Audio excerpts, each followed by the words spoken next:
Let's go see what your reading has to say. I'm going to start with your past two cards. I did a clarification card for the past two. And over in the past, you received the King of Swords and the Three of Pentacles. Now, the King of Swords is like a mini emperor.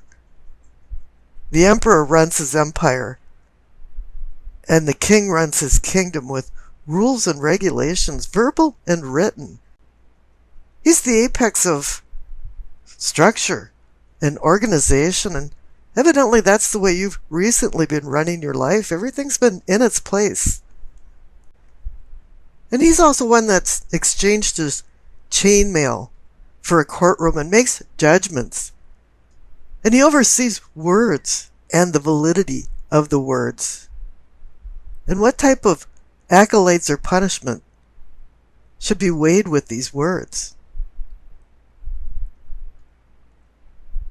Now the clarification card is the Three of Pentacles. I call this the Architect card. It's about building, construction. And it's also about a lot of people being on the same page and supporting this structure. So your past has been very positive. But in a funny way, it's been kind of somewhat sterile. And you've focused on the more material things and not the spiritual things. And that's where it comes in the base of your spine. You receive the Hermit and the Fool. In your own little private universe, you started to think that maybe you should do some soul searching and some self-discovery. Because that's what the Hermit is about. There's an ethereal aura that you felt was missing, and you wanted to find it. You desired to change your unconscious self. And what better to have a clarification card of the Fool?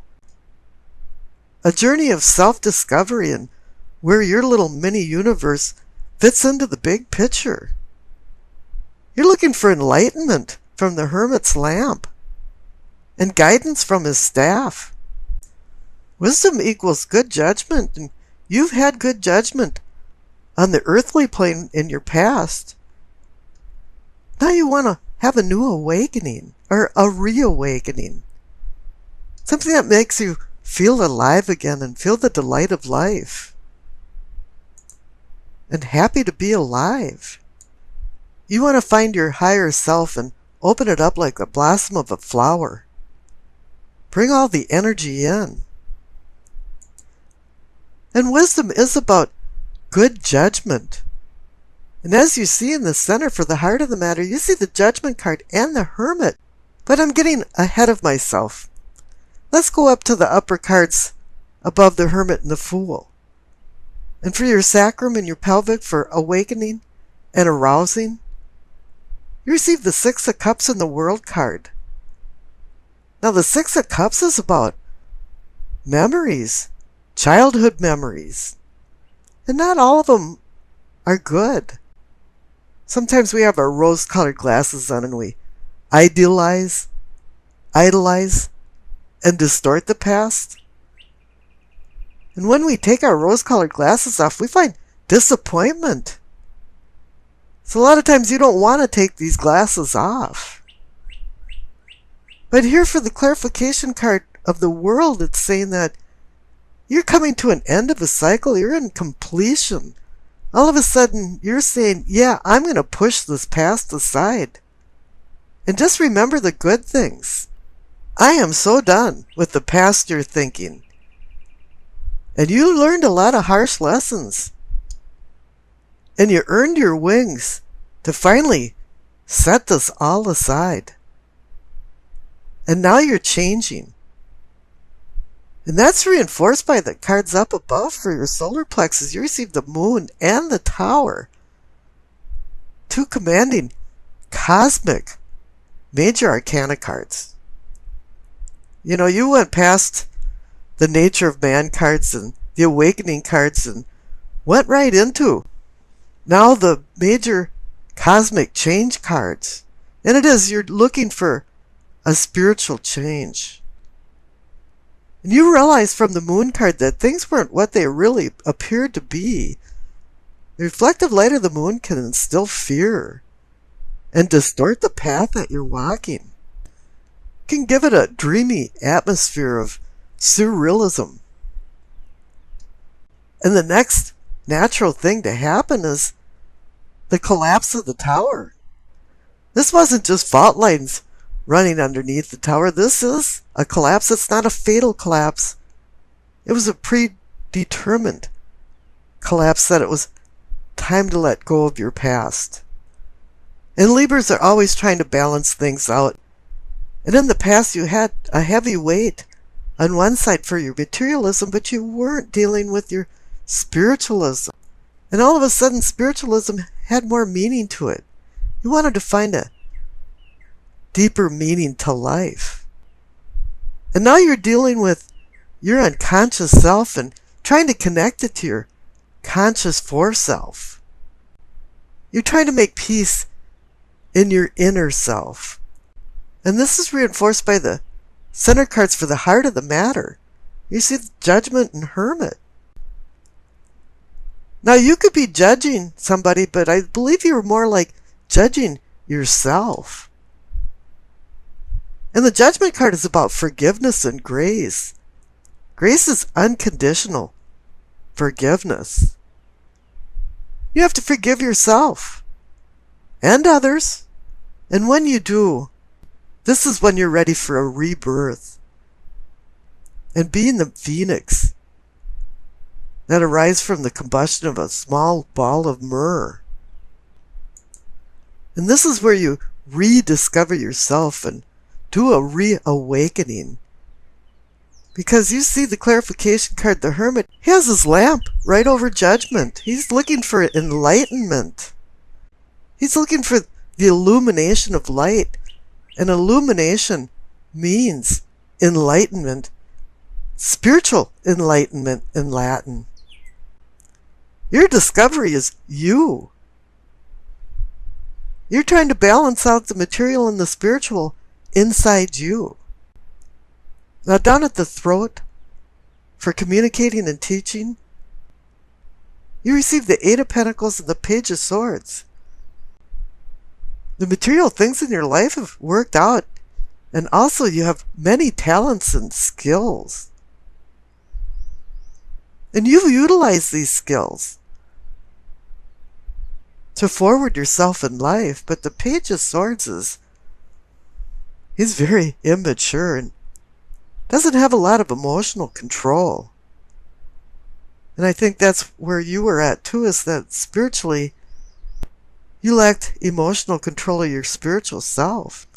The Page of Swords is one of those party-crashing kind of guys that everybody looks and sees him come through the door and goes, oh no, he's here again. He's really charming and he's full of all kinds of ideas.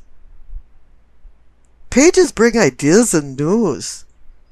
Knights launch these ideas into action. Queens bring understanding after some experience. And kings assist you in attaining your long-term goals.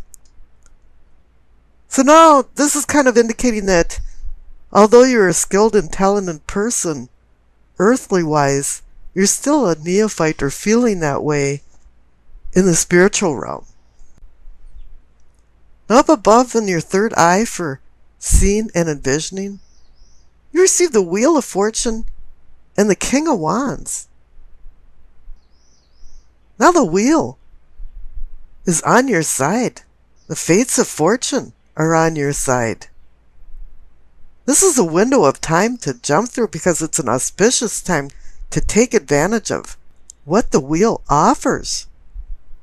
And the King of Wands is about inspiration, determination.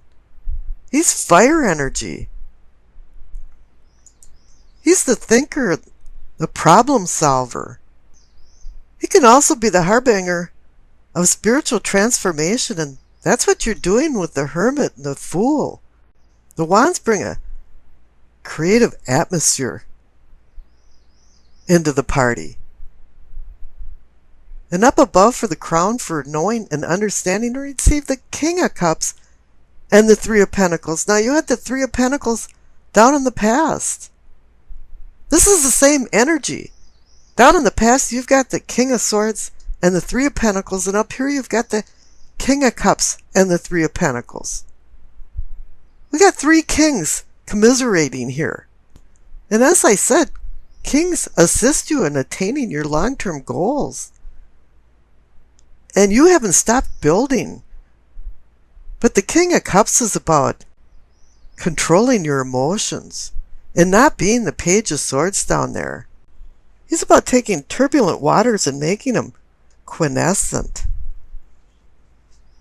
And balancing your unconscious inner self with your conscious foreself. He wants you to master your passionate, emotional self for this spiritual renewal. And between the King of Swords and the King of Cups, you want to balance your intellect with your emotions. Now, we've discussed the connection between your past and your crown, so let's skip over to the future. And you receive the Seven of Cups and the Ace of Wands. And the Tower collapsed for a rebuilding. It's time for you to make some decisions, because the Seven of Cups is about difficult decisions. Right now you have some splayed energy. And it's time to reorganize and be the King of Swords again. But each cup holds a prize or a poison, and you have to be real careful about what you choose. And you have to decide which cups to choose and which to lose. But the clarification card is the Ace of Wands, and it's a cosmic spiritual new beginning. So it's saying, yeah, you'll make the right decisions here. Because the Ace of Wands is saying this is the beginning of a fruitful endeavor for ingenuity, physical challenges, and sexuality.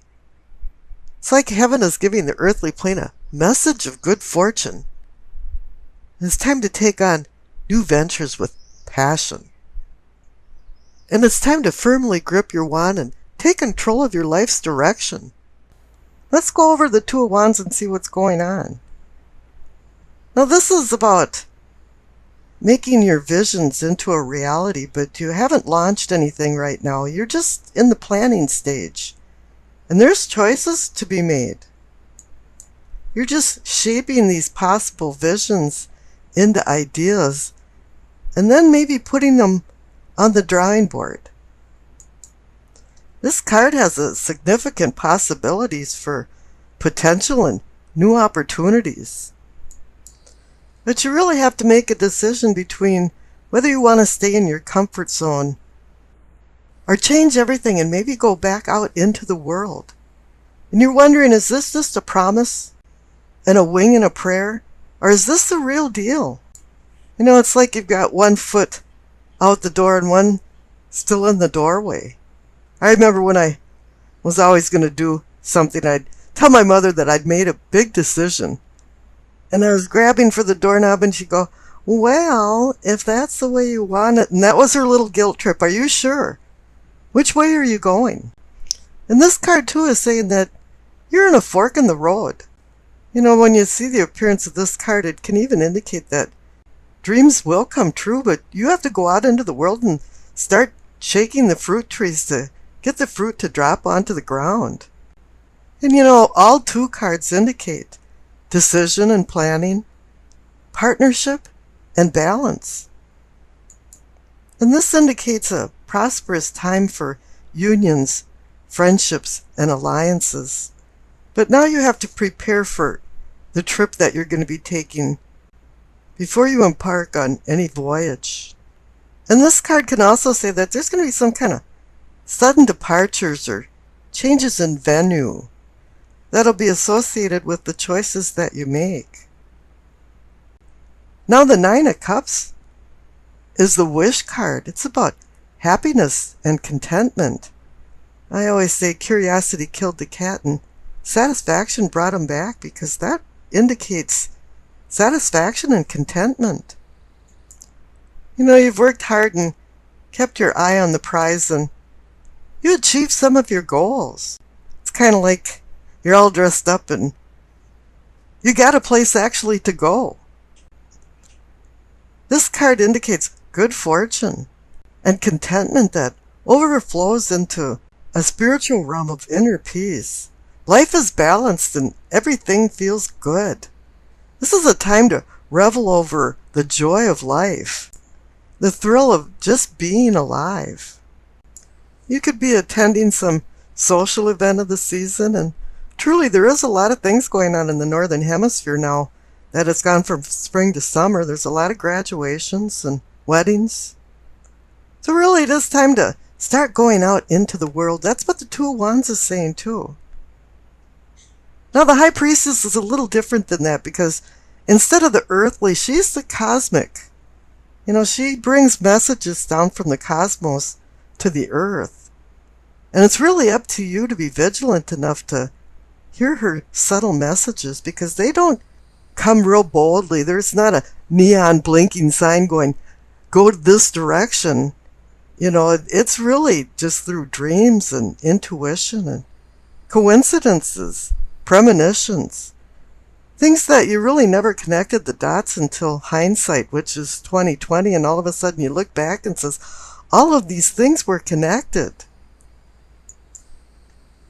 She portends a meditative, reflective time for you to mull over some of the new knowledge that you've acquired from her before you make any rash decisions. Now for the roll of the dice, you received Libra, the North Node, and the first house. The North and South nodes are mathematical points that take into account the relationships between the Sun, the Moon, and the Earth. The North Node of the Moon can be loosely interpreted as the purpose or destiny of your life, and all eclipses occur near the lunar nodes, where the Moon's path crosses the Sun's path in the sky. Before I go on, I want to point out that you received Libra in the roll of the dice, and I'm reading for you, Libra. So this is kind of a double dipping thing. There's going to be some stronger energy involved in this. Now here for the first house that you received, it covers the self and ego, as in me, myself, and I, or me, me, me, me, me, me, me, me, me. Numero uno, or number one, is taking priority right now. But with the presence of the North Node, you invited we to the me party. However, you're vacillating and juggling actions between the independent me and the relationship happiness we.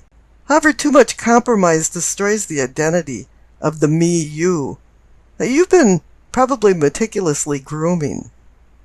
Diplomacy and peacemaking is challenged with selfishness and the me-first attitude that's rearing its ugly head right now. Libra resides in the partnership house, but he booted the we partner out of the house and is now flying on one wing.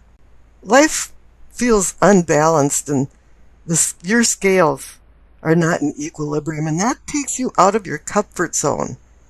But you have a plan with the presence of the Two of Wands. And if you notice, the High Priestess is also a number 2 card for decisions, balance, and partnership. So okay, the stage is set and the props are in place. And now the Nine of Cups pulls in as a completion card, and it sprinkles good fortune all over this diabolical plan that is burning in the back of your overactive mind.